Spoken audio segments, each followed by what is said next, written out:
میں نیکی کی دعوت کی دھوم میں مچاؤں، عطا ایسا کر حوصلہ یا الہی۔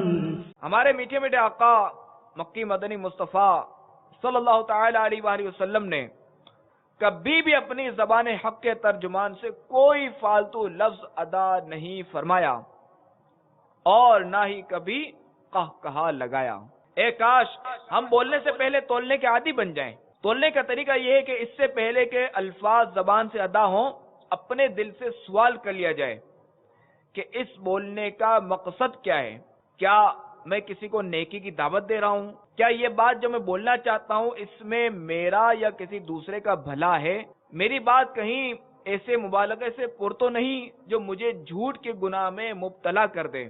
یہ بھی سوچے کہ میں کہیں کسی کی جھوٹی تعریف تو نہیں کر رہا، کسی کی غیبت تو نہیں ہو رہی، میری اس بات سے کسی کا دل تو نہیں دکھ جائے گا، بول کر ندامت کے سبب رجوع کرنے یا سوری کہنے کی نوبت تو نہیں آئے گی، جوش میں کہی ہوئی بات واپس تو نہیں لینی پڑے گی، کہیں اپنا یا کسی دوسرے کا راز فاش تو نہیں کر بیٹھوں گا۔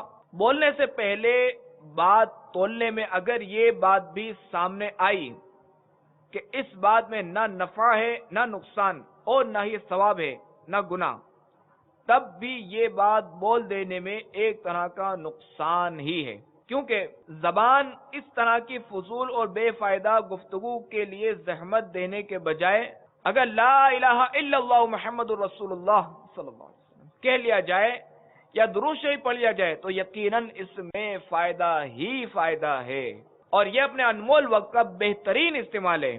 ایسے عظیم فائدے کا ضائع ہونا بھی لازماً نقصان ہی ہے۔ ذکر و درود ہر گھڑی ورد زباں رہے، میری فضول گوئی کی عادت نکال دو۔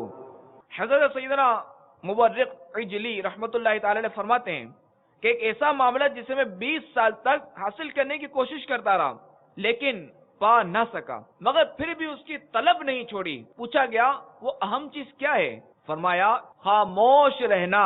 تو خاموشی کے طلبگار کو چاہیے کہ زبان سے کرنے کے بجائے روزانہ تھوڑی بہت باتیں لکھ کر یا اشارے سے بھی کر لیا کرے۔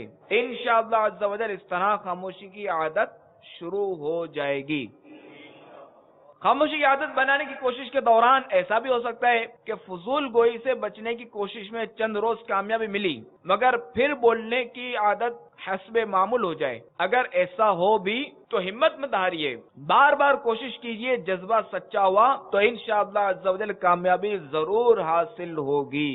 خاموشی کی عادت بنانے کی مشق کرنے کے دوران اپنا چہرہ مسکراتا رکھیں تاکہ کسی کو یہ نہ لگے کہ آپ اس سے ناراض ہیں، جبھی تو منہ پھلایا ہوا ہے۔ تو یہ بھی خیال رہے کہ خاموشی کی کوشش کے دنوں میں غصہ بڑھ سکتا ہے، لہذا اگر کوئی آپ کا اشارہ نہ سمجھ پائے تو ہرگز اس پر غصے کا اظہار نہ کیجیے کہ کہیں بیجا دل آزاری وغیرہ کا گناہ نہ کر بیٹھیں۔ اور اس کا بھی خیال رکھنا ہے کہ اشارے وغیرہ سے گفتگو صرف انہی کے ساتھ مناسب رہتی ہے جن کے ساتھ آپ کی ذہنی ہم آہنگی ہو۔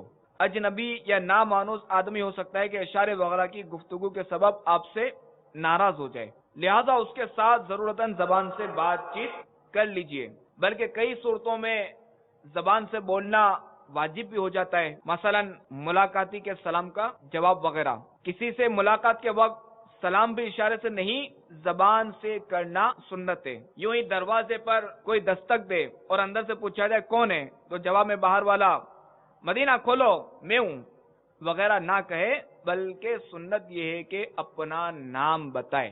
ہونٹوں سے شش شش کی آواز نکال کر کسی کو بلانا یا متوجہ کرنا اچھا انداز نہیں۔ نام معلوم ہونے کی صورت میں مدینہ کہہ کر بھی نہیں بلکہ نام یا کنیت سے پکارے کہ سنت ہے۔ میں نیکی کی دعوت کی دھوم میں مچاؤں، عطا ایسا کر حوصلہ یا الہی۔